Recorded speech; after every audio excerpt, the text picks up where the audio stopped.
parents or, just young people? Or what do you do? Well, thank you, Angela. There's a few answers to that. And, we partnered with an organization called Police to Peace, police, the numeral 2 peace.org. And we funded a initiative, speaking specifically about students, we funded an initiative where Police to Peace had moderators come in and do listening sessions with students without police officers there. And then at some point, I and maybe another police person, we entered that space and we received some of the feedback, but mostly it was about what do the kids want around relationships with the local police department. And substantially what came out of it is that what the kids want is they want more contact with the police. They want to get to know the police and they want the police to get to know them. So the next step was for us to reach out to Principal Bell and say, hey, this is the result of this project that we got into together. And Principal Bell, and I'm not passing any judgment on anything that happened on the Ashland School District side of this. I'm just explaining what happened. Principal Bell, of course, he sent it up to the school board with Samuel, and Samuel, who I've got a great partnership with, he reached out and said, hey, there's some trepidation around police officers coming in and trying to form relationships until we know what's going on. And so we're still working on this. We're not giving up, but we have been met with some hesitation on the part of the high school, specifically about us coming in. And I get that the high school wants to feel comfortable with their invitation to have us come in as well. So that's a relationship in progress. We have me, the sheriff, the director of campus public safety, have met for the last several years with the SOU football team at the request of Coach Hall. And of course, Coach Hall is not the coach anymore, so I don't know where this is going to go. But that part of that relationship and part of that meeting was intended to have the start of a conversation with one of the major sources of minority community members coming into the Ashland community, which is the Southern Oregon University football team, and some concerns that these folks have had coming in from other environments coming into small town Southern Oregon. And so I hope to continue that with the new head coach this fall. In the past, we've had conversations with OSF company members that are new to Ashland. Of course, that's going back at least a few years with the pandemic. And because of the unfortunate circumstances, that are kind of surrounding OSF right now, and Nataki and Anya, something good has come out of it. And that's that my relationship with OSF and the PD's relationship with OSF is actually growing in a new good direction as a result of that. And so those are some of the ways that we've tried to engage the community in general, and specifically the OSF community and the SOU community. And there's probably other ways as well. Cool. Thank you. Thanks. I have a follow-up question to that, please, Ty, which is, so the words community policing can sort of become a mantra without really much substance behind them, unless you instruct your line officers on how to behave essentially when they're approaching somebody, or particularly just to bring it right down to it, in terms of the homeless. And I'm wondering what strides you've made in that department, or what you've been doing in that regard. Do you mean in regards to our relationships with unhoused people? Yes. Well, this is kind of skipping ahead a little bit, but I became an implicit bias instructor as soon as I found out that implicit bias, and I'll admit my ignorance around this topic, but in 2015, when I went to a 3-week police leadership school in Boston, I was introduced to implicit bias, and I jumped right in. I became an instructor, and I started bringing that body of work back to Ashland, anybody that would listen to it. And to again, get ahead of myself a little bit, but because of the work that APD, specifically me and another member of the department were doing around implicit bias and procedural justice, I was invited to sit in on a statewide work group on redefining the basic police curriculum to include, not as afterthoughts, but as foundational pieces, implicit bias, procedural justice, emotional intelligence, dealing with people in mental health crisis, so that those things are put at the bottom of the police training, and then everything else like law and criminal investigative procedures, all of that stuff is built on top of that foundation. So I was happy and proud to be part of making that part of the basic police curriculum. So everybody that becomes a police officer in the state of Oregon now gets implicit bias and procedural justice training. Everybody in your police department, in our police department, has had it for the last almost 8 years now.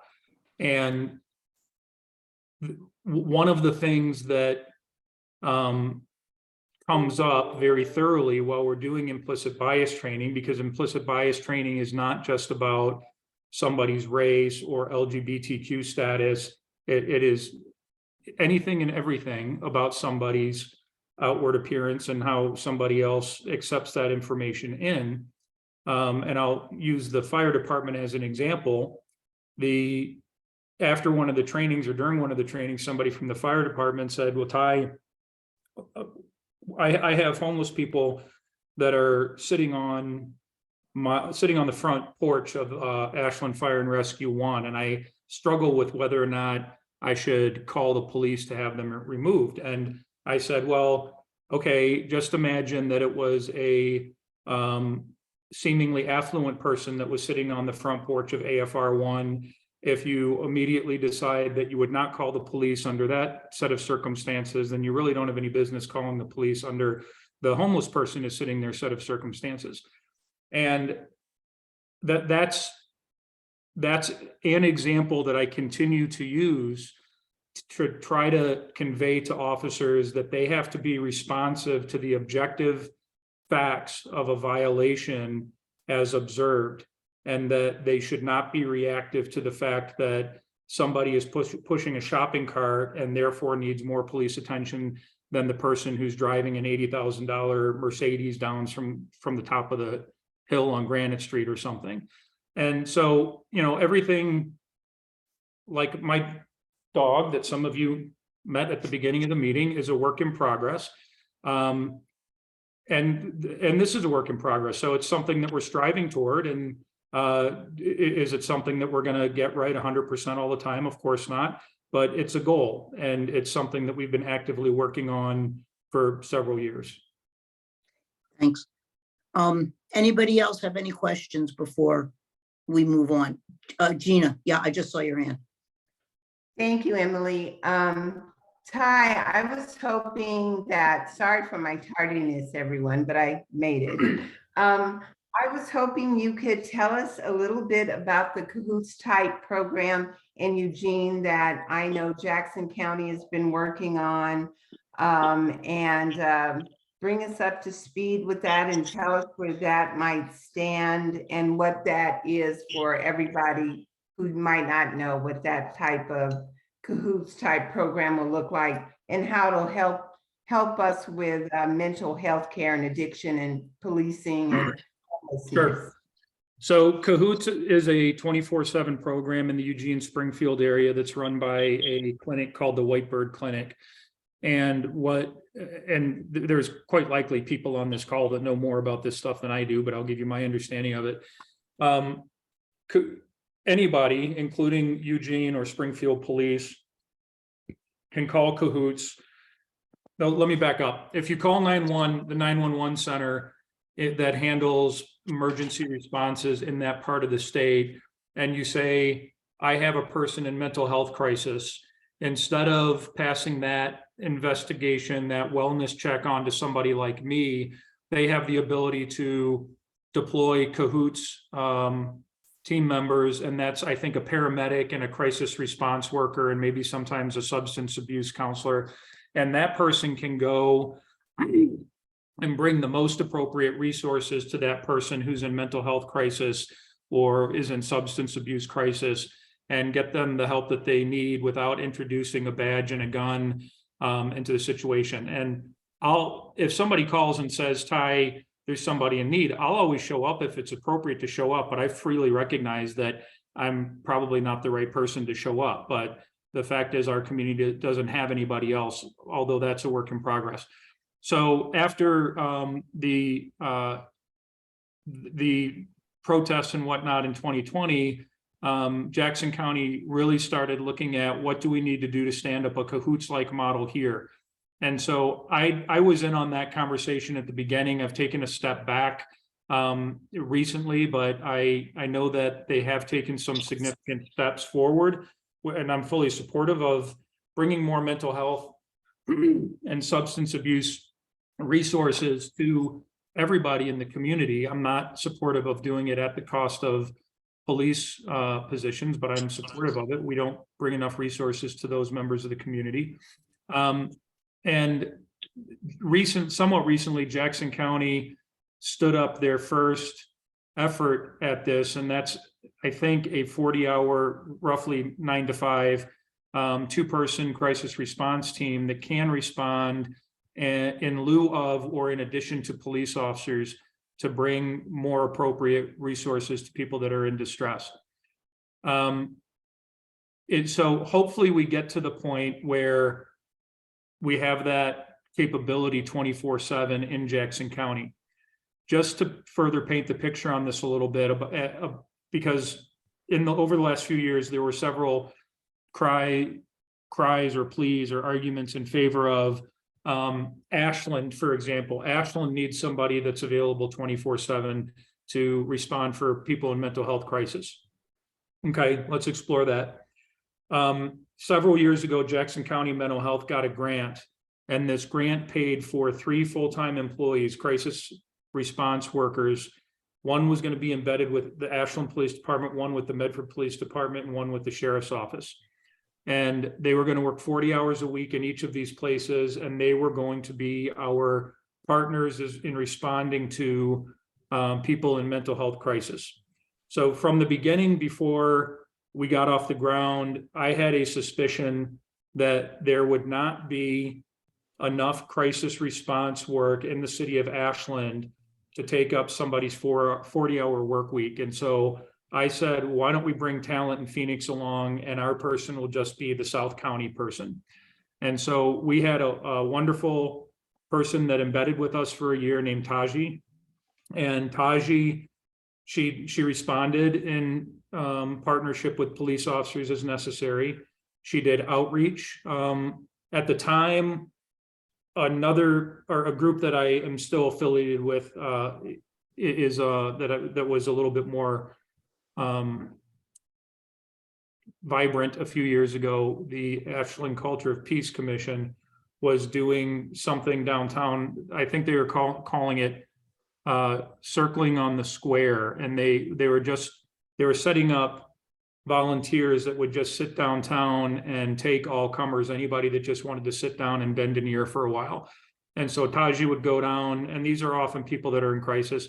Taji would go down and make contact with them. She would look for work.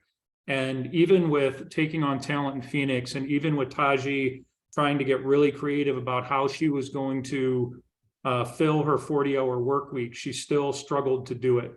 And so, yes, 100% there's a need for somebody to be available 24/7 for crisis response and substance abuse response in Ashland and in all of Jackson County. But is it something that the city of Ashland should try to stand up alone? No, it's something that must be done regionally. And Taji's experience here is proof of that it would simply be a misuse of resources for Ashland to try to do it alone. But hopefully we'll get there as a county effort. Thanks, Ty. No problem. Shall I move on to Okay. the next question? Oh, No, Precious has a Precious. question. Oh, just a comment and a reminder. I think that that type of conversation is great. And I'm also a board of the Reclaiming Lives and Recovery Cafe that tries to help with resources in our whole region of recovery. So feel free to keep us in the conversation if you would like, and hopefully we can help in different ways with that initiative. Great, thank you. Mhm. So the second question is, what type of training do officers receive that teaches social justice and race relations? One answer to that is probably not enough. And I am always open for new angles on that. One of the things that we've done, that we're actually in the middle of doing right now, we've gotten half the department through it, and the other half was supposed to go through on Tuesday, but because of the storm, it had to get postponed. But everybody is going through Common Ground Conversations with Mike and Emily Green. I don't know if anybody here has been through that block of training, but it's fantastic training that does not look to vilify anyone. It doesn't look to point fingers. I'm reminded Ann's bringing the training to the city team. And some of us on the city team already had it a couple of years ago. But it's just a very honest, hard look at the history of the United States, or the history of colonial America and the United States leading up to present day, and touching on all of the ways, all of the mileposts, not that they're good mileposts, but all the mileposts over the last 230 years, whatever it is, or longer than that, that have been significant in damaging ways and continuing damaging ways to the Black community in the United States. And again, it's not something that is meant to point fingers or accuse anybody. It's just let's recognize our shared history for what it is, so we can try to move forward together with greater mutual understanding. So we've got half the department through that, another half that will be going through it. We did invite, or the Greens invited, but we collaborated with them on that. The regional training director for the Department of Public Safety Standards and Training, he's going to be sitting in on our next class, as I understand it, to be a first step to feel out whether or not this curriculum should be brought to the basic police academy so that all recruit officers get exposed to it. So I would certainly be in favor of that. And I don't think that's the totality of what we've done around race relations, but that's the most recent thing that we've done, and I think it's a good step. Anybody have any questions about that? Okay. I think then I think you've already addressed how does police training in Oregon address implicit bias. Yeah. I think we're up to the next question, to question number 4. And that is, please talk about the police department's Southern Oregon racial equity liaison work with BASE, Southern Oregon, and any similar outreach work that the APD is now doing in the community. So over the last 2 to 3 years, I and the sheriff and the Medford police chiefs, and we're on the second chief in Medford over the last 2.5 years, and the Central Point police chief, as the 4 largest police agencies, we were approached by Vance Beach, who's the executive director of BASE, which is Black Alliance and Social Equity. It is a nonprofit based in Medford that tries to advocate on behalf of the Black community. And Emily, of course, was heavily involved in the beginning parts of this conversation. But we came together and we tried to figure out a way to make it easier, more comfortable for people in the Black community to reach out to local law enforcement and share their concerns about, you know, maybe they feel they're being profiled, they're being traffic stopped too much, they're not being taken seriously, their complaints of racism or bias crimes aren't being taken seriously. And one of the angles on this that emerged from the beginning were some similarities between sex assault survivors and what we were talking about with members of the Black community that don't think that their complaints are going to be taken seriously, or they're going to be blamed. The police officers are going to be dismissive. And so we are in the process of, and we're many steps down the road, but we're in the process of, I'll say we have set up a program similar to the program that is longstanding, Jackson County Sexual Assault Response Team, where we have people like Vance, for example. Vance is now known to me, the sheriff, Medford, and Central Points chiefs, and we know him. We've got a relationship with him. And just to use Vance as an example, but it wouldn't necessarily flow like this. Maybe there's a member of the Black community that has something that they want to bring to the Ashland Police Department, but they think they're going to be dismissed. They think that they're going to be, it's going to be, you know, victim blaming, or it's going to be your fault, or you're imagining it, or, you know, whatever. There's some lack of comfort. They can go to Vance, and Vance can facilitate that conversation between that person and me, or somebody within the department. So it's an exciting program that is still taking shape. I think it could be a model for other communities to follow, but it's something we've been working on for a while, and I'm proud that APD and the Sheriff's Office in Medford and Central Point are hanging in there, and we're continuing to try to build that extra conduit for easier communication between the police department and a historically marginalized community. I want you to know, Ty, this question did not come from me. I actually assumed that it did. I was like, okay, that's fine, good. Having been very involved in this and continuing to be. So does anybody have any questions about that? Or if there are any similar outreach work that the Ashland Police Department is now doing in the community? Okay, everybody seems good to move on then. So then we have the next question. Right. So question 5 is, can the Surge Committee collaborate with APD for a firearms amnesty day to encourage citizens to turn in any unwanted firearms? This has been coming up a lot recently, and it's not as easy as we would like to believe it is. And let me preface the rest of my answer by saying this. We already do this. If somebody wants a firearm out of their life, they can walk into the Ashland Police Department. People do it on a fairly regular basis and say, you know, I'll use Chris Chambers as an example. Chris Chambers from the fire department, his father was an Ashland police officer. And when his father passed away, Chris inherited his retired duty revolver. And Chris didn't want it in his life. So he called me and said, I don't want this gun in my house. Can I bring it in? Sure, bring it in. You know, we'll take it from you. We'll, if we can convert it to police use, if we can, you know, you want us to destroy it, whatever.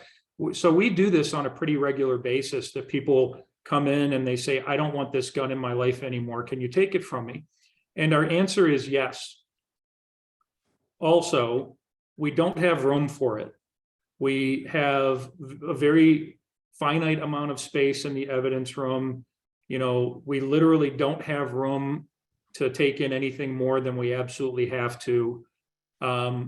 It's hard to get rid of these guns after we bring them in. There's a national program that dictates if you're going to accept gun. I'm probably going to get this wrong because we haven't gone down this road. You have to take it to the gun range and you have to fire a bullet, and then you have to collect the casing, not the bullet, and send that into a national database in case it was used in a crime. There's you know, we have thousands and thousands, probably tens of thousands of dollars worth of guns that have been forfeited to the Ashland Police Department. And my former deputy chief, he was in charge of the firearms program. And he came to me one day and he said, hey, I turned in like 40 guns, 40 handguns, whatever, to an armory, a gun store in Medford, and they're giving us $8,000 credit. And on one hand, it's like, that's great. That's, you know, we just converted a bunch of stuff that we're not using into $8,000. That's going to save the taxpayers $8,000. But I actually said, go back up there, give them their money back, and get those guns back. And the reason for that was because I didn't want people turning guns into the police department to get them off the street, and then they just end up right back on the street. And $8,000, that's a chunk of money. It's not going to make or break the Ashland Police Department. And so the answer to this question is a big question mark, that maybe someday we can do something like that. In reality, we already do it. We just don't advertise it. And it's a little bit more complicated than everybody would like to imagine it. Precious, I know this was your question. Do you have anything you'd like to follow up on in terms of that, or does anybody else? No, thank you. I know I spoke to Ty about this before. Thank you. right. I'm just always concerned, you know, with so many different shootings across the United States. If there are different ways that we could be proactive, I'm definitely interested in learning about different ways that we could be proactive as people in Ashland and firearms safety and all of that. So just keep me in the conversation. Thank you. All right, sure. Absolutely, Precious. Thank you. Anybody Um, else want to yeah. talk about that? I just want to follow up for 1 second with a comment on it. I think it's a real problem because I think that the Ashland Police Department does not wittingly or unwittingly want to do anything that winds up with more guns on the street. And if they can't figure out where to put them, and they put them somewhere that's not secure and there's a break-in, then there's potentially a whole mess of guns that are there. So I'm certainly not the lawyer for the Ashland Police Department, but I think that it's really an issue for where those guns go once they get taken by a police agency. And they just can't be, as some other people said, well, how come you just can't melt them down and destroy them? And it's because of the requirements from the ATF. And that's part of the problem. So There's one quick follow-up on that. A pastor, I don't know that this is going to go anywhere. I'm just I'm trying to show that this is a ongoing big conversation with a lot of people interested in it. A pastor, a friend of mine, he came in to the station and he wanted to pursue a swords into plowshares thing with firearms. And there's some cities on the East Coast that do this, where they have metal workers that will take guns and repurpose them as art or farming implements or something. And so I don't know that that's going to get any traction. My point is that there's a lot of people that are interested in pursuing something like this, and I'm not opposed to making it work, but again, it's more complicated than we want it to be. okay. Thanks, Ty. Yep. I think we're up to the next question. All right, number 6, what are some of the ways APD would like to engage and connect with our marginalized communities, especially our BIPOC residents? I'm always up for more ideas on how to do this. I think that we're making some good progress with BASE.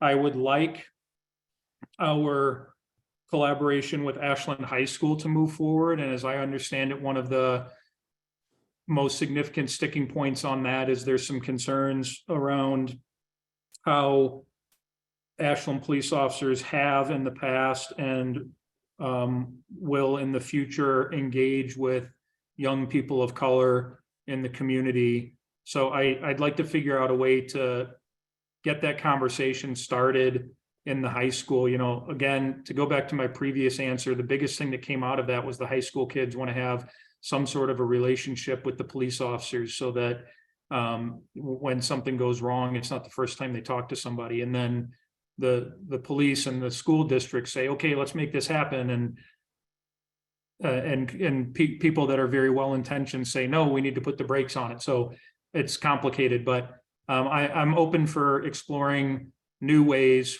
to engage with members of the BIPOC community. Yeah. So if anybody has any ideas, let me know. Okay. Then we're up to the new questions. Okay, let's start with question number 7. Okay, so I've got his question 7. What are some initiatives APD would like to take towards dismantling white supremacy within our Southern Oregon region? Is that what you have? No, I think okay, let me switch over to the newest questions I got about the bias crimes and whatnot. right. Okay. Click.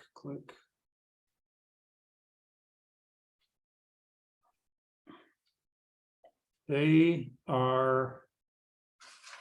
They were in an email that I sent you, and then they got put onto the agenda, Ty.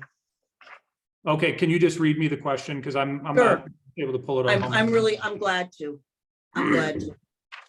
So the questions were, and this comes from, and I'm just going to actually probably flip the answers a little bit. So in the proclamation that was passed regarding anti-Semitism, the last paragraph said, whereas any victims of anti-Semitism in the city of Ashland are urged to report any incidents as hate crimes or bias-related events so that local law enforcement can respond, track such incidents, and bring perpetrators to justice. So the questions that I've got spring from, and I think this is not just for anti-Semitism, but it's also for any other crime that involve a victim who is a person of color or LGBTQ plus or Asian or any of the other categories, or Hispanic that are listed in the bias crime statutes, is assisting with making sure from the victim's point of view that they are going to be able to actually get that hate crime designation, because it can be hard to prove, and it can be even harder, to be honest, for a prosecutor to bring the case. So what do you recommend that people who have been the victim of such a crime, how do they report it in a way that assists in making sure that the crime gets investigated, reported, prosecuted, all of those things, and that they just simply don't ignore what's going on, but that the events can be categorized? And this is really important, of course, for the FBI crime statistics. Well, Long I don't know that I have a stellar answer on this. Anybody that has been victimized and believes that they're under Oregon law, there's bias incidents and there's bias crimes. And a bias incident is something that's not a crime, but is some non-criminal thing that happened that the person, the victim, to borrow that word, believes happened because of that person's protected status or their status as a member of a minority community. Bias crimes, while I'd like to know about them, are not something that I can really do a whole lot about, but there is a mandate that if somebody believes that they've been, bias incidents are not a crime, but the mandate is that if somebody believes that they've been subjected to a bias incident and they report it to the police, then the police must direct that person to the state website that tracks bias incidents around the state. If somebody is a member of a protected class and they are the victim of a crime, and they believe that the reason that they were victimized is because they are Black or Hispanic or transgender or, fill in the blank, then I want to pursue that as much as possible. And I would suggest that person be very upfront with the officer investigating it, saying, I would like this to be viewed through the lens of a bias crime. And all day long, if somebody comes to me and says, hey, Ty, I'm a member of a minority protected group within the community and I was victimized, I will explore all day long whether or not that victimization was the result of or was wrapped up in intention because of that person's protected status. And then we also just have to be realistic that in the end, what we can charge and what we can bring to the district attorney's office is what we can prove. And so we can, I appreciate and respect that exploration, and in the case of the young Black man that was beat up, the gas station attendant out at the AM/PM by exit 14, the guys that came up from California were very clear about why they were attacking him. And they made it very easy to get hate crime charges on both of them, bias crime charges on both of them. And so we will try to pursue that all day long. And then also at the end of the day, at the end of the investigation, if we can't substantiate it, then we simply can't substantiate it. And there can be great speculation around it, around whether or not it would happen. But if it can't be established to the legal threshold that it needs to be established, then we can't charge, or we can't arrest or suggest charges. Of course, the DA is the only person that brings charges against somebody. The police can't do that. We can just lock somebody up and ask the DA to charge somebody. So I and we and potential victims of those incidents and crimes, I encourage the exploration, and then in the end, we need to be open to the possibility that the case just can't be made to bring that enhanced charge. So, Ty, the other parts of these questions are, I think you would agree with me that the first step is for the person to report it. Of course, yes. Okay, and my question then is in terms of either speaking to, I don't care if you want to call them protected class, historically marginalized, and I don't care, but I think you understand what I'm talking about, is if you have any form of outreach, either to institutions or leadership or of organizations or of houses of worship or of groups of people, for example, student unions. I mean, I'm just thinking broadly to encourage people to report these incidents and essentially be giving the message that the Ashland Police Department is serious about investigating them and wants them to be reported. And then if it turns out it's an incident and not a crime, well, unless the person reports it in the first place, you can't make that distinction. Do you understand what I mean? 100%. And so I agree with you, Emily, and thank you for that nudge. Yes, the very first thing is to let us know that something happened, and then we'll figure it out together from there. One of the, this is a comment not just on people that are victimized by bias crimes or bias incidents, but it's also a larger comment on this ongoing relationship between law enforcement and minority community members. I want to know if something happened, either a victimization or something happened just that somebody feels as though they got stopped because of the color of their skin or because of how they outwardly present. And while I will take the laundry list of stuff that somebody saves up and they come into my office and they say, all right, Ty, I've got 12 months worth of stuff that I think happened to me because, you know, I'm a Black person or Hispanic or gay or whatever, and I want to go over all this stuff. That's great. Instead of you telling me about this once, 12 things you tell me about it once, I really wish you would have called me 12 times and told me about every one of those things so that we could try to act in the moment. And the being victimized in a bias incident or a bias crime, as Emily said, is certainly the same thing. Call me, maybe I can help you, maybe I can't, but I definitely can't if you don't give me a chance.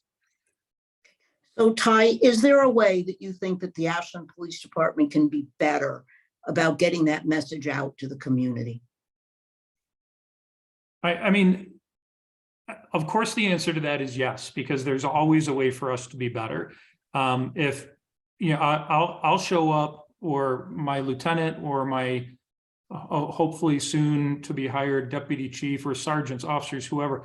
So somebody wants to have us at a community meeting, we'll show up. You know, I think that, and I'll try not to hurt myself or sprain my arm by patting myself on the back, but I think in my 8 years as chief, I've made it clear that I'll show up and talk to people, and I want people to show up and talk to me, and I want to try to build relationships and whatnot. So SOU, OSF, Ashland School District, you know, anybody, everybody, I will show up, we'll reach out. The thing that we sometimes experience, though, is that as we're reaching out to build a relationship, nobody's reaching back. And so, you know, can we do better? Of course, we can always do better. And can a potential other half of this conversation also do better? You know, everybody's always capable of doing better, police and non-police included. Yep. Okay. I think the last question, wait, does anybody else want to follow up on that group of questions? I think it's very important to do some other efforts to connect through other channels about these issues. It's important for the people to know that we can report, that we can at least say something. That, Enrique, if you have any clever ideas for how we can better engage, I would love to hear them. If you want to sit down and have coffee or tea or something, and we can get to know each other, and whatever ideas you have, I am all ears. Of course, yes. I'm connected with the Latino Student Union, and I'm connected with some other groups. That's great. And we can figure out things. Great, thank you. Terrific. Thank you, Enrique. The other thing, and I'm saying this because we're at a public meeting, and then maybe either Anne can put it in the chat or somehow get this down to people, because I heard you talking, Ty, about the website for reporting a bias crime from the Department of Justice.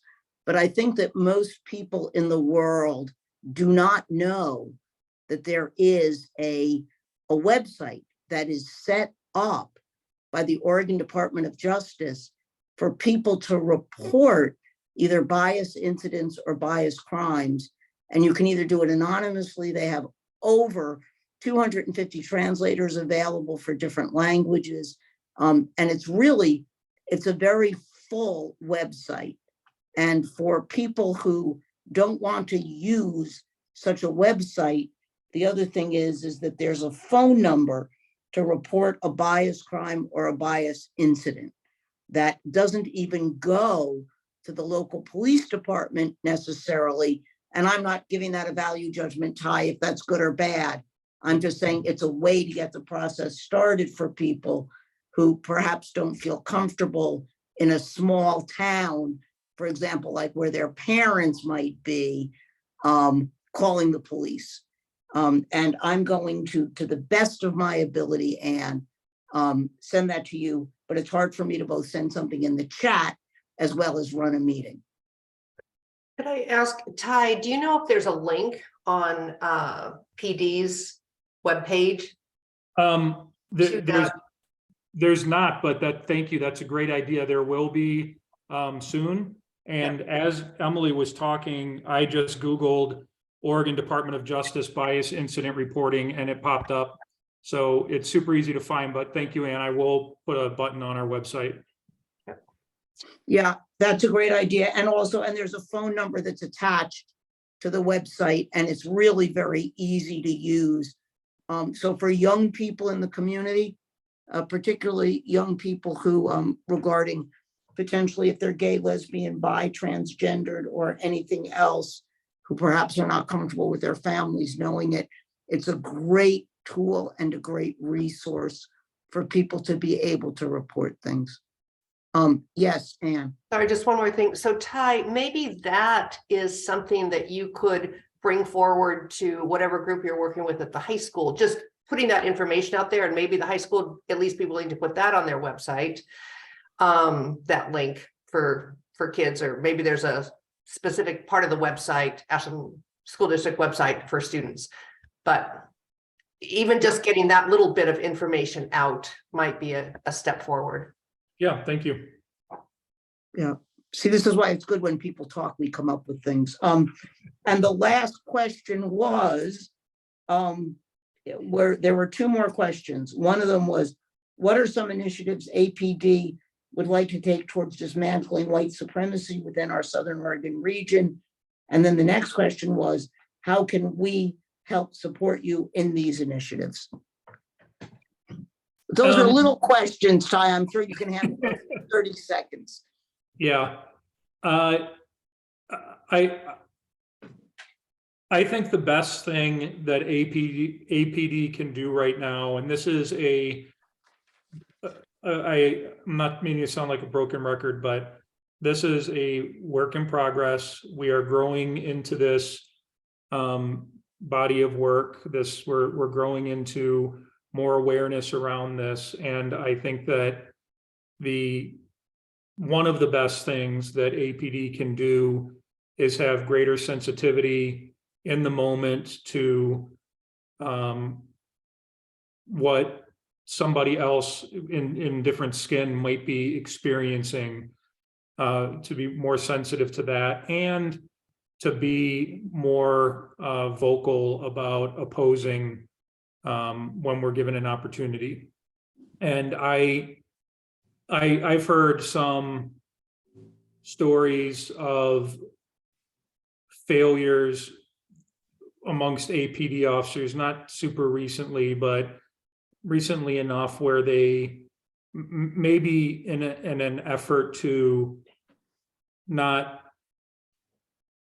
antagonize a situation further and kind of play the middle person, that they have failed to take an opportunity to be vocal about being anti-racist and making sure that everybody understood that this is not the community for that kind of talk, for that kind of verbal presentation, that kind of attack. And so I think that more awareness, more sensitivity, more exposure to the sort of stuff that Mike and Emily Green are in the process of bringing to us, so that we increasingly see that how we view something, if we might view something based on our lens as being innocuous or not a big deal, somebody else might view that as a big deal and very hurtful. And so I would like for us to find more ways to find those opportunities to really stand up against hatred. Thank you, Ty. And if there's any way, I think that we can, if you, just like you coming tonight and talking to us was, I think, very helpful for everybody. If there's anything else that we can do to either bring ideas forward or to assist in better policing and in better understanding between the communities, we're here to help. And we hope that we can have a collaborative relationship. As do I. Thank you all. Thank you. Anybody else want to say any closing words other than thank you for being here tonight and being so open? No, thank you. Thank you. Thank you for having me. I'm always happy to join you for future conversations. Thanks. Thank you. Thank you. Good night. Okay, everybody, I'm going to zip through because it's 6 o'clock and I do want to get to Enrique's issues with the Y that I know are down here. So we have some very short matters. that we can attend to quite quickly. The first one is the anti-Semitism proclamation, which, as many of you know, passed unanimously by the city council. It was wonderful.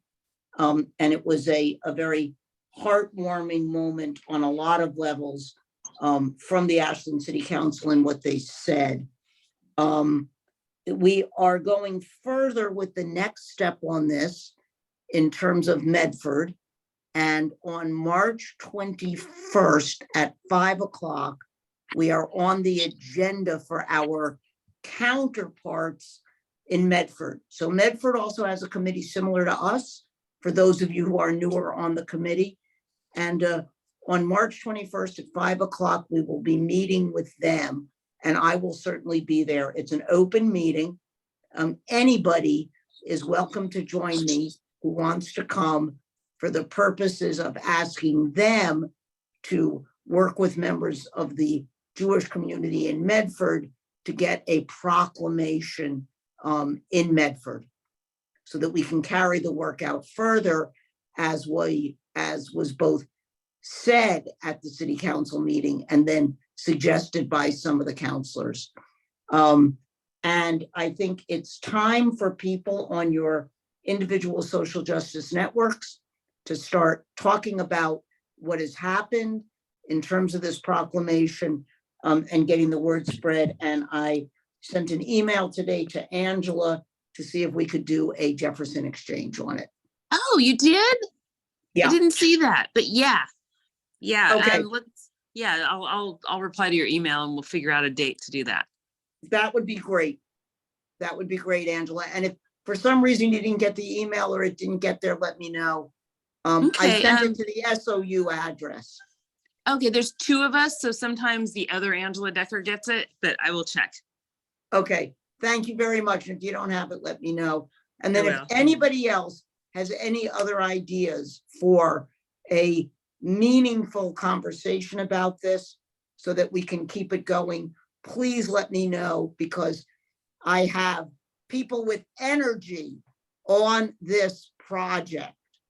So we've got both the community, we've got people of energy, and I also have to thank Ann Seltzer for the incredible amount of work that she has done on this so persuasively and so excellently.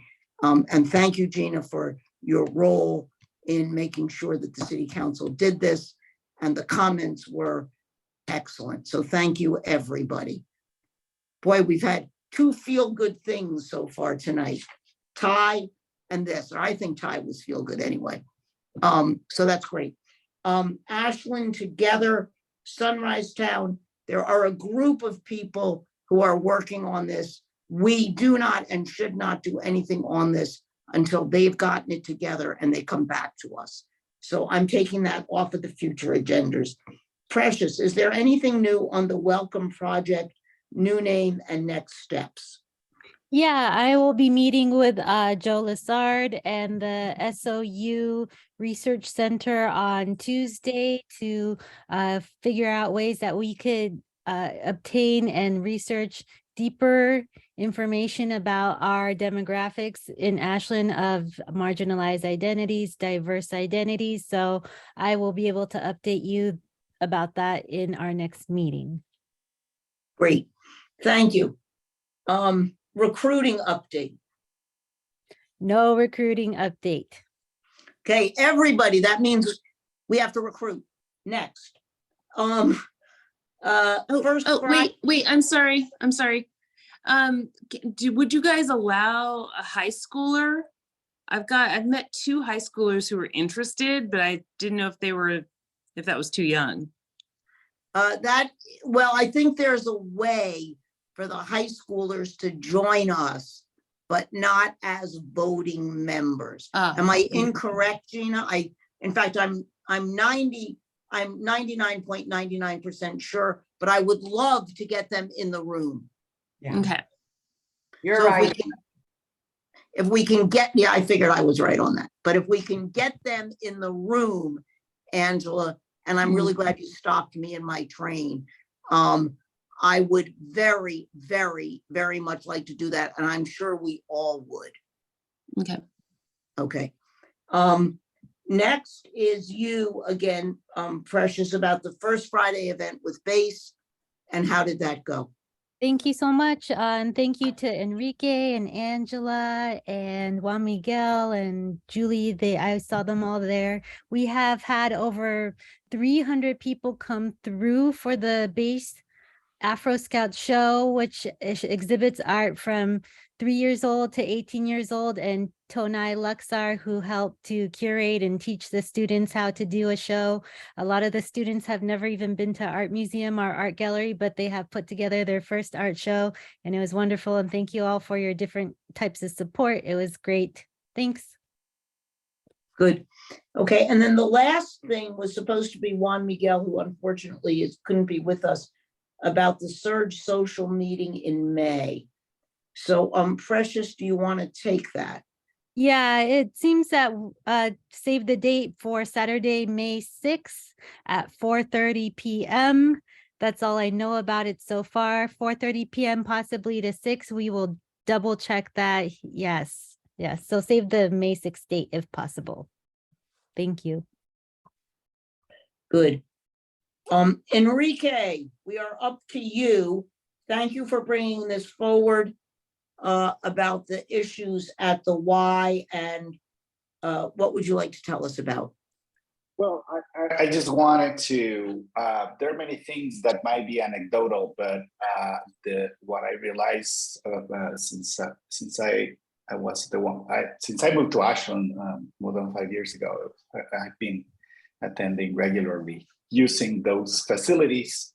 And there is always like, I understand that it's normal to have that kind of interactions, but then at the end, lately, it doesn't feel like normal human interactions anymore. I had, always a lot of biased comments and a lot of things like that. But then I had a couple incidents several weeks ago, and I reported that to the YMCA, and that is my concern. I reported, and they did not do anything about it.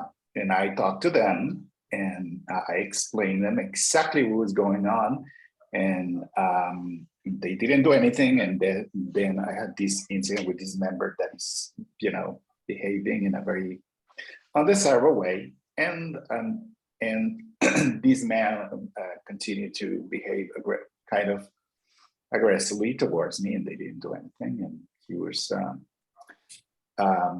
it stopped being a place to relax and to work on my well-being. So then, I've had different interactions. They didn't do anything. Then I had like 3 different incidents in a week, people being extremely rude. And then the bottom was this guy at the end, I was having a conversation with another person, and he was ranting and saying that racism does not exist and that he's tired of all of these topics and ranting against me with the utmost hate. And I said, okay, I cannot be here anymore. So I canceled my membership, and I will not be back to that place because they didn't act in any way. Then when I went to cancel my membership, they said, the manager talked to me, and then I said, okay, this has been happening. You have people, white supremacists coming to these facilities. You have a lot of issues going on. I'm sure you had reports in the past.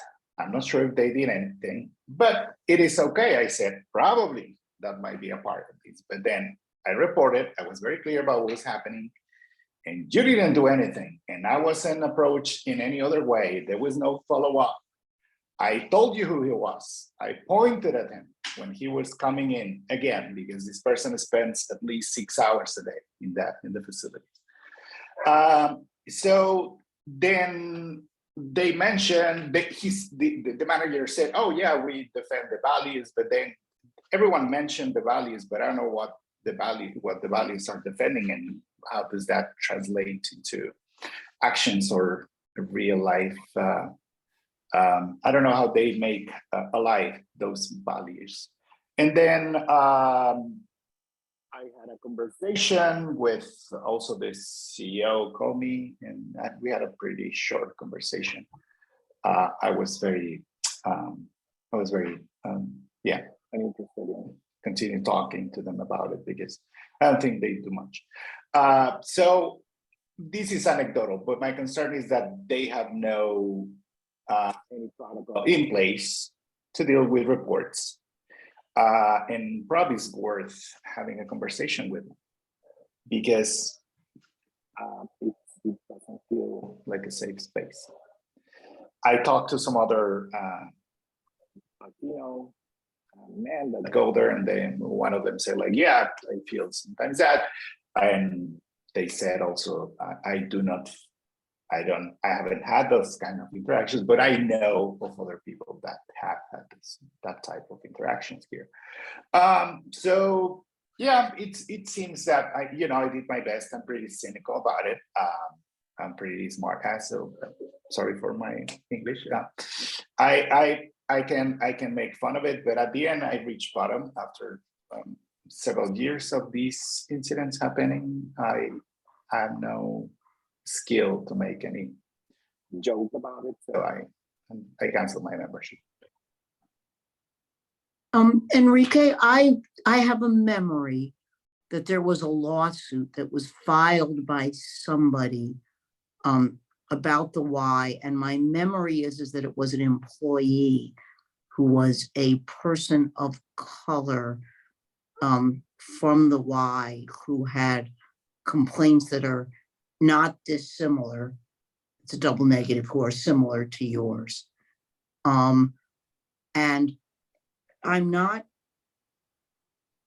what's going through my mind, and I'm just processing this now for the first time, Enrique, okay?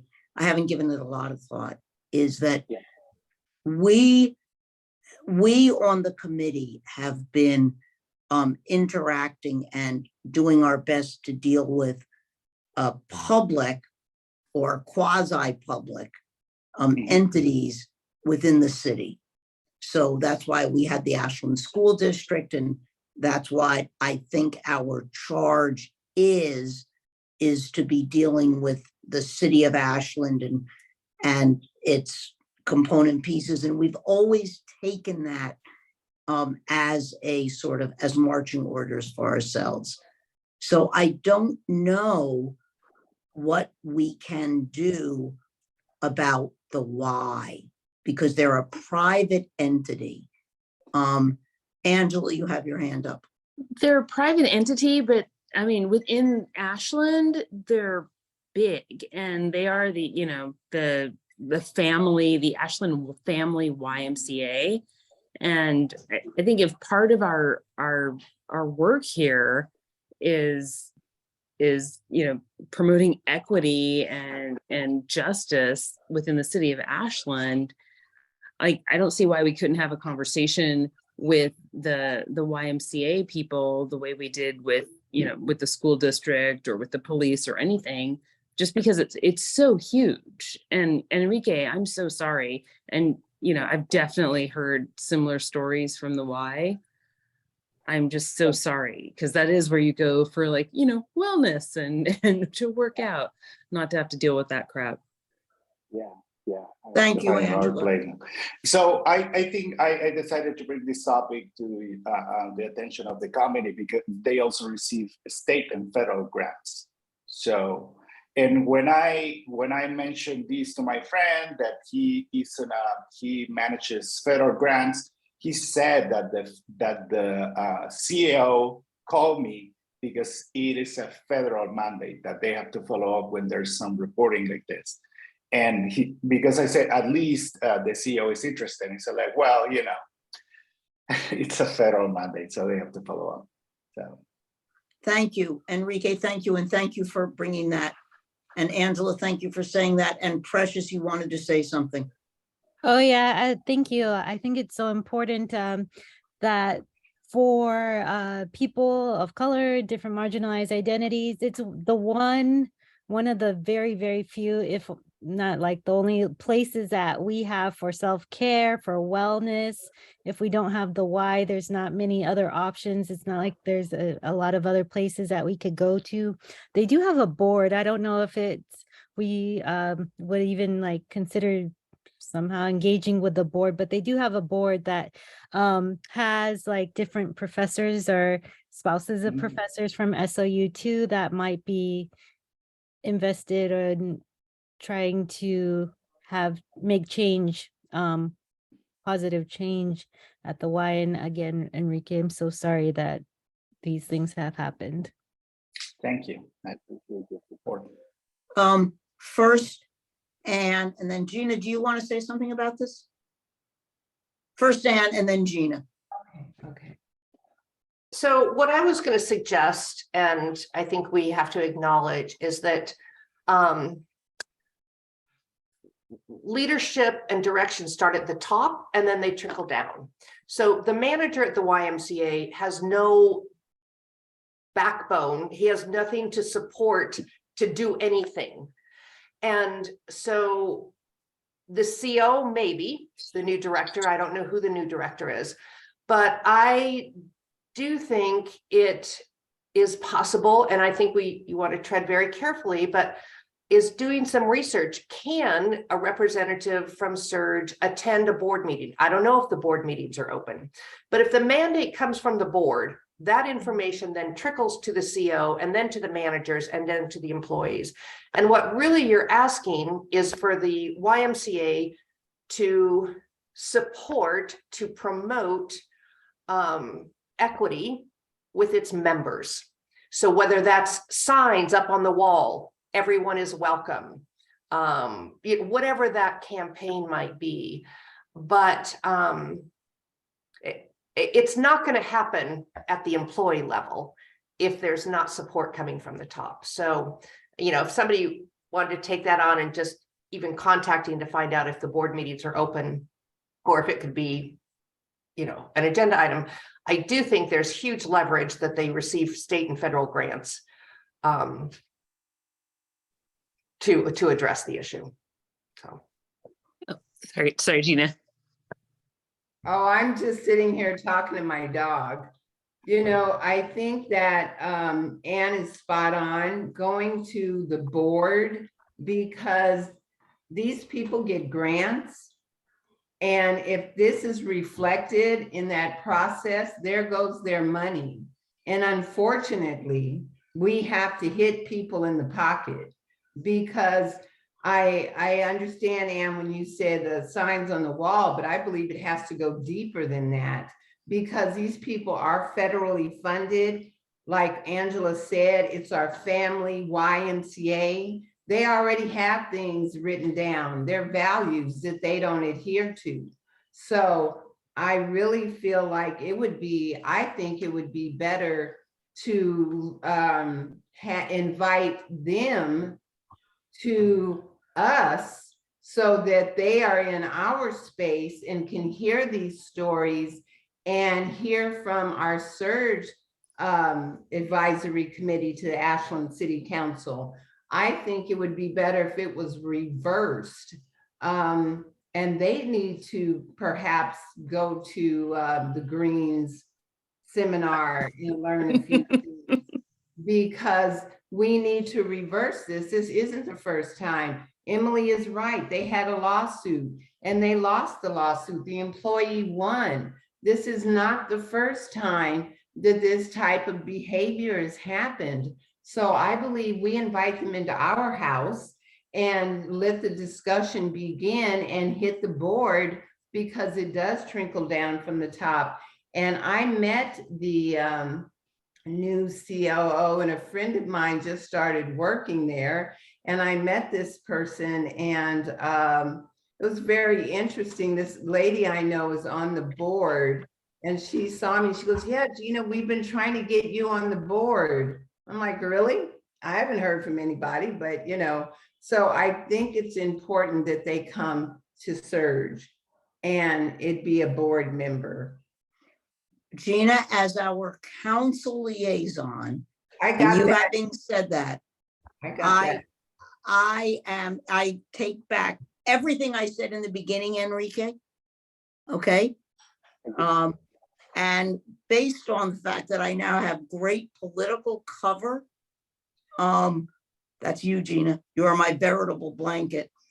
I think that we should ask Anne to invite them in the same way that we invite anybody else. Okay, okay.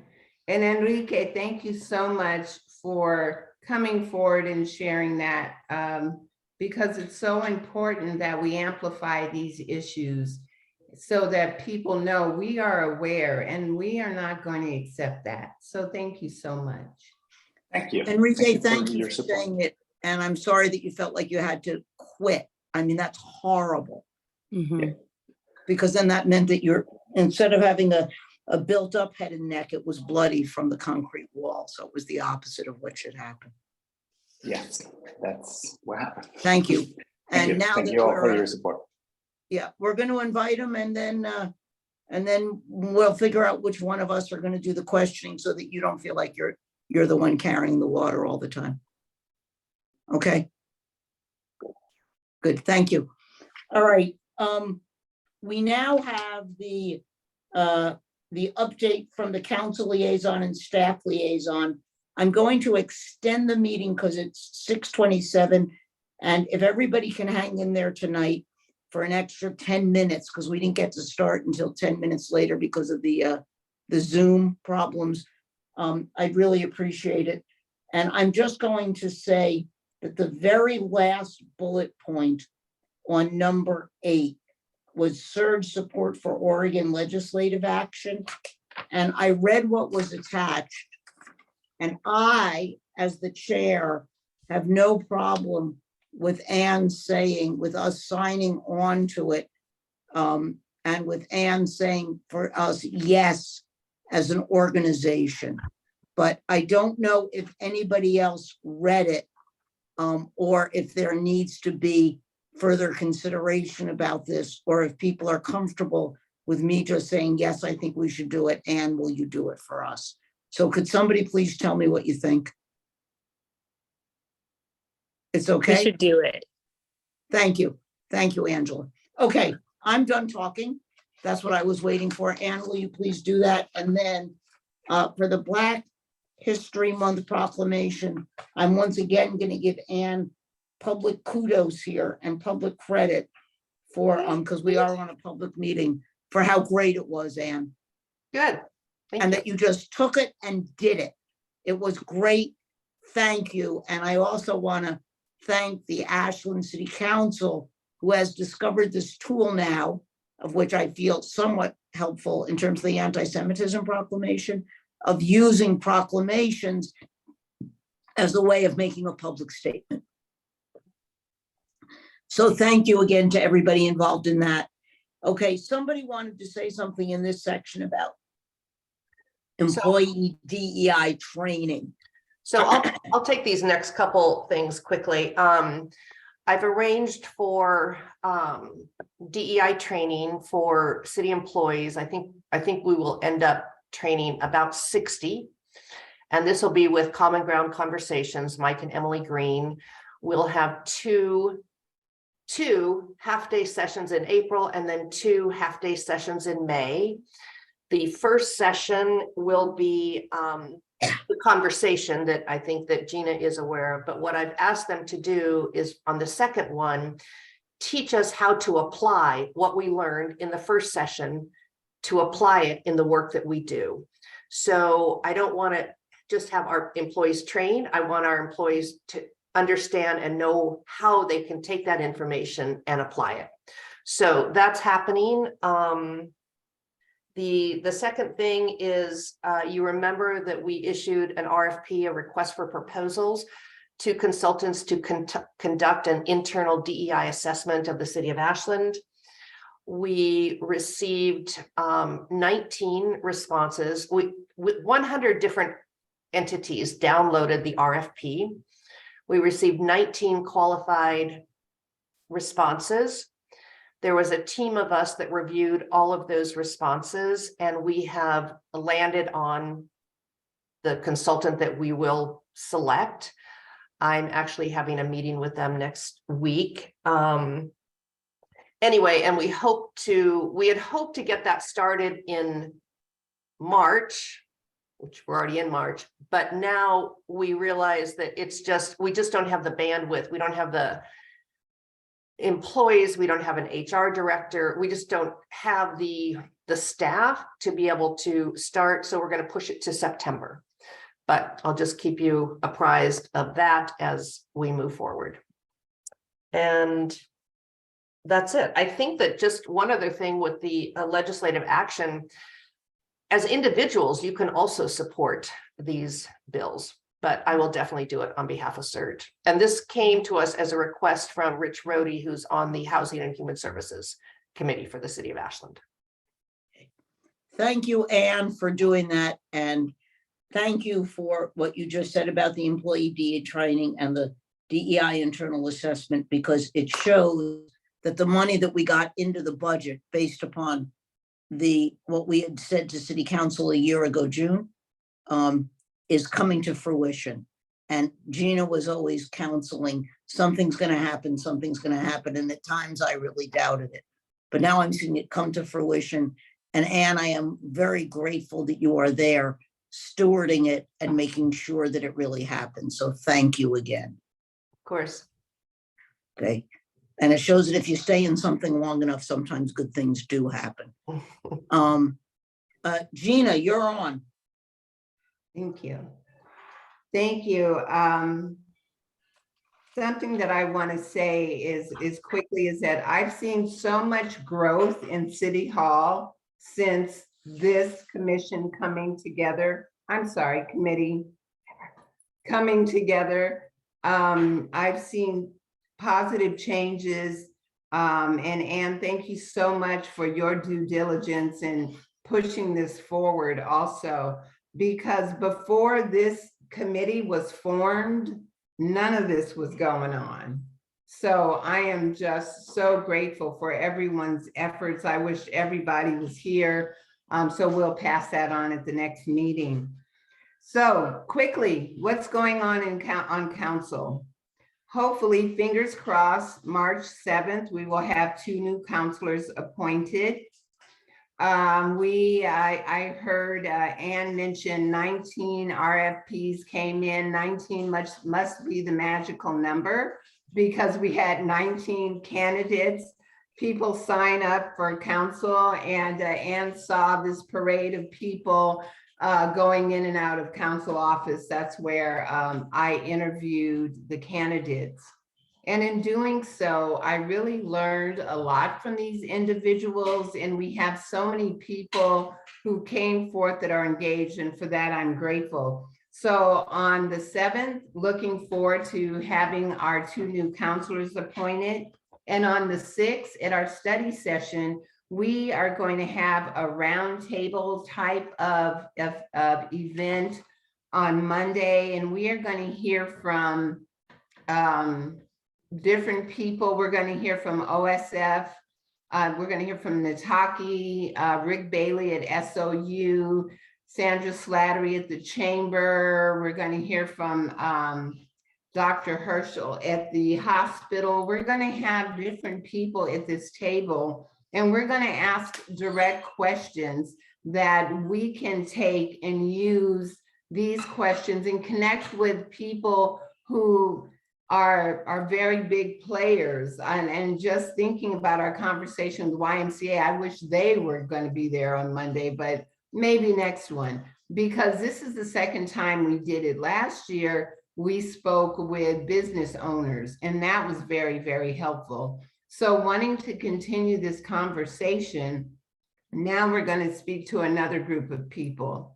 April 27th, the council will be presented with a budget. That staff is going to give us a budget.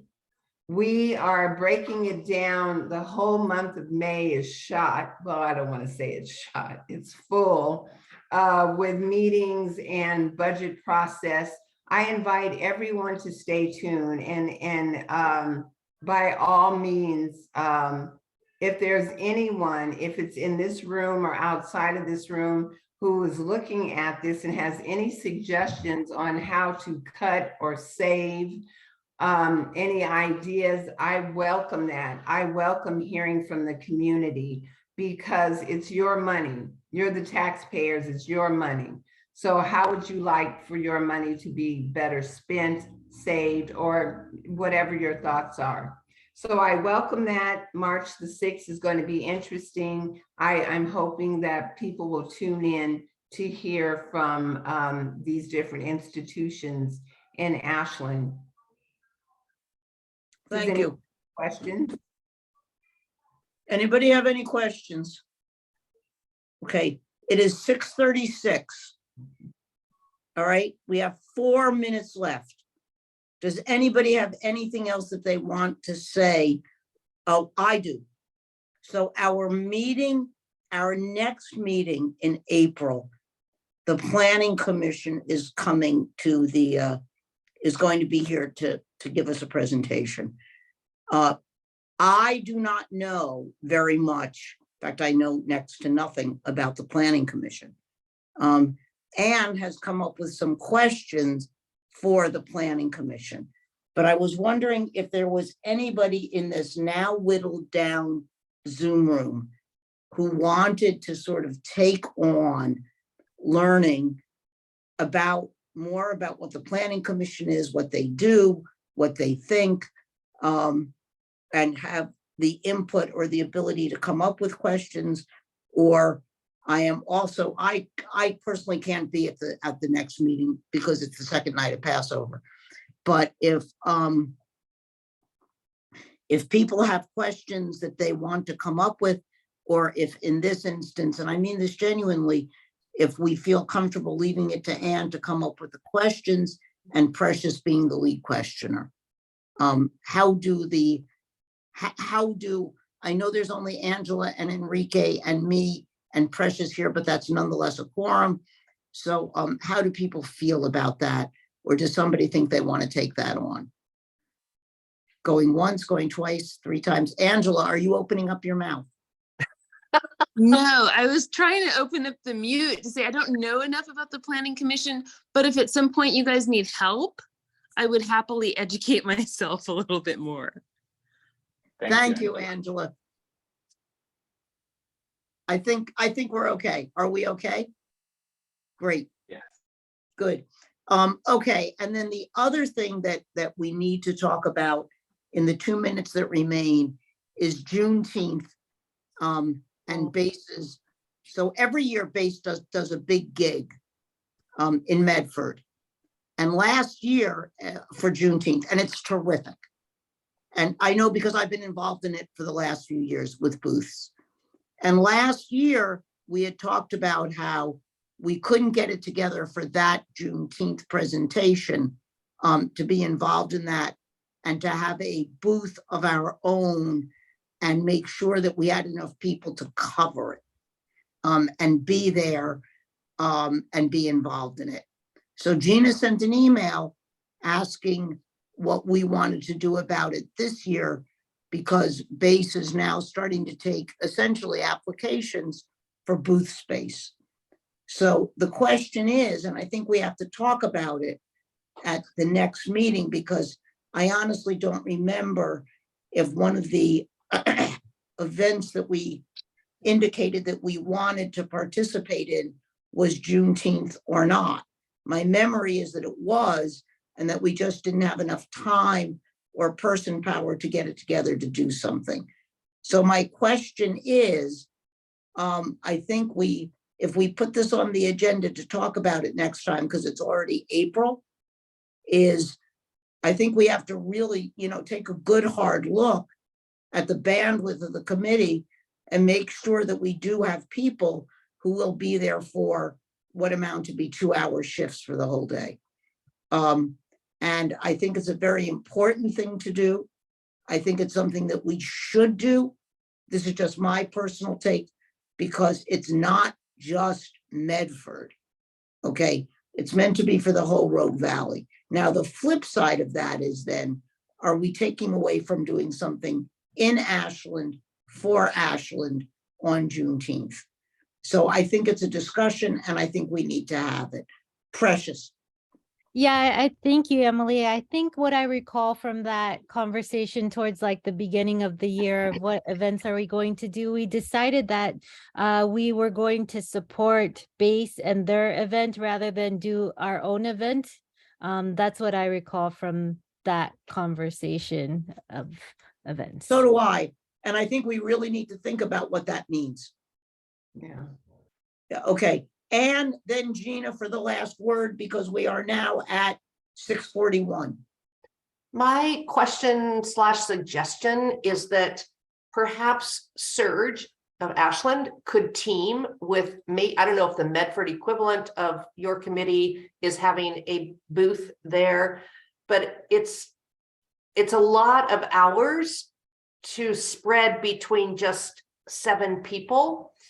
And if you teamed up and co-hosted a booth with someone else, it would spread the workload and the presence a little broader. So Right.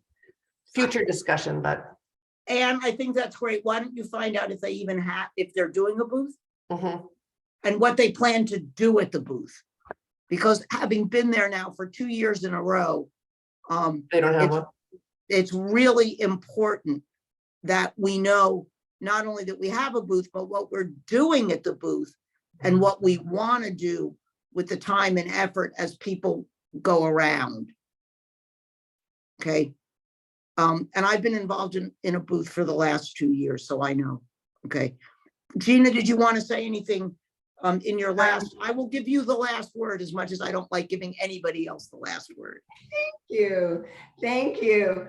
So I agree with Ann. I think that's a great idea because setup and breakdown and all that good stuff and the time there. Something that I did want to say is on that Saturday is when BASE is going to do a wonderful celebration. And last year, I just wanted to touch base. Last year in Ashland, SOU did this. It was a nice setting out in front of Churchill Hall. Some people spoke. It was really nice. And at that time, the color guard raised the flag, the Juneteenth flag. And that was wonderful. And I don't know if that's going to happen again this year. I remember last year was fun. It was successful. That would happen so quickly and it was very well attended. And Toya and I kind of laughed and said, yeah, let's do it again next year. Well, here it is next year almost. So I can email her and ask her, are you going to do something? What's SOU going to do? And then I can let you know April. Good, Gina, and then that way we could potentially craft something where we're inviting people to either BASE's event in Medford on Saturday, which I think is actually June 17th. Yes. And then talking about also what's happening in Ashland on June 19th, because I found that if you give people a menu of options for how to participate, it's better than us just saying one thing. And Emily, you took the last word anyway, doggone it. There I am. Everybody have a very good month. Thank you all for your work. And Enrique, thank you to you as the newest member for joining us. Angela, you no longer get the special thanks. What? Now you're an Thank you, old Enrique. person. Now I'm Thank an you, old hat everybody. at Good this. night. Good night, everybody. Thank you. Good night. Good night.